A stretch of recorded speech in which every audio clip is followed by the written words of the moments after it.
उस परम पिता परमेश्वर परम पूज्य कबीर जी, जो एक जुलाहा जाति में, एक झोपड़ी में रहने वाला, एक धोती लंगोटी में रहने वाला, और उसको भगवान मानना बालकों का खेल है, लेकिन वो परमात्मा है और थे और रहेंगे, क्योंकि हम समझ नहीं सके। अब उसको कोई परमात्मा मान सकता है? जब दास ने प्रारंभ में कहना शुरू किया तो लोग मजाक किया करते थे कि देख यो भी दानक हो गया। अरे भले हुए व्यक्ति, हम तो लेट हो गए, दानक कौन में, हमने तो पहले होना चाहिए था जब पता लग जाता था। कहने का भाव ये था कि दानक का अर्थ है कबीर पंथी। उस कबीर पंथ परमात्मा परमेश्वर के द्वारा दिए हुए वे ऑफरशिप पे, उस रास्ते पर चलने वाले तो हमने पहले बन जाना चाहिए था। हमारे दादे परदादों ने बन जाना चाहिए था। वह भूत बने फिरे नकली संतों और पंथों, इन गुरुओं के शास्त्र विरुद्ध ज्ञान को सुन सुनकर अरीब उनके श्राद्ध निकलवावे, वह भूत बने फिरे आप खावे, क्योंकि तुम्हारे पिताजी स्वर्ग में दुखी हो रहे हैं।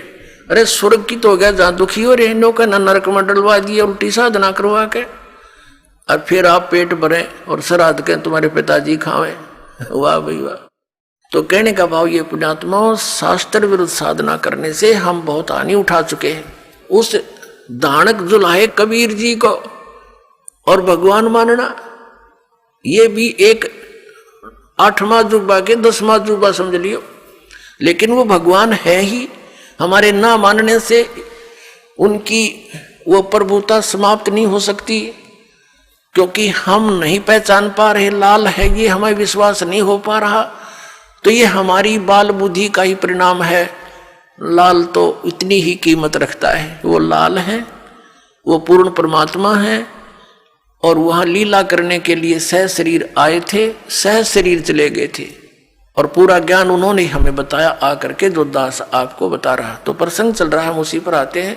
तो इसी प्रकार जब आप जी दीक्षा ले लेते हो, उसके बाद फिर दास जो वचन बोलता है और आपके मन में अविश्वास उत्पन्न होता है, तो आप कमजोरी में आ चुके हो, क्योंकि आप कितने दिनों से भक्ति कर रहे होगे, जब से जन्म हुआ। पवित्र हिंदू धर्म में तो शायद कोई ही व्यक्ति ऐसा होगा द नास्तिक, जो भगवान नहीं कहता हो या उसको नहीं मानता हो।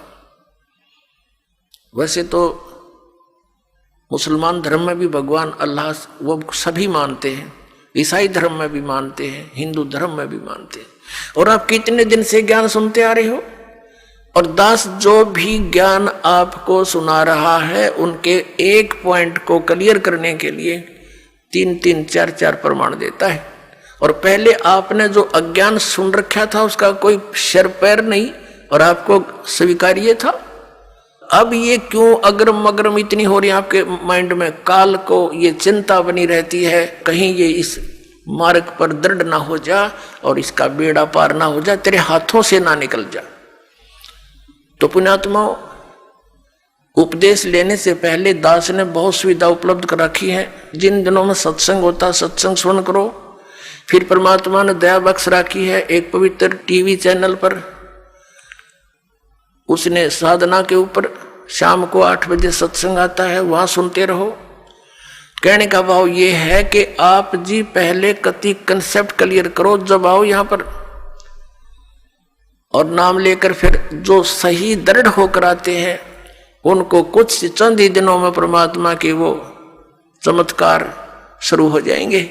क्योंकि कनेक्शन ले लिया बिजली का, कनेक्शन लेते ही आपके पंखे चलेंगे, सब कुछ ठीक चलेगा। यदि कनेक्शन लूज हो गया, ना पंखा चलेगा ना कोई और सुविधा उस पावर से होगी। जो पावर सत्र का काम है तो पावर से ही होगा। तो इस प्रकार आपका अगर कनेक्शन लूज रह गया, यानी आपका नाम खंडित हो गया, तो मालिक की पावर आपके घर पर या आपकी बॉडी में काम नहीं करेगी। इसके लिए परमात्मा ने बताया है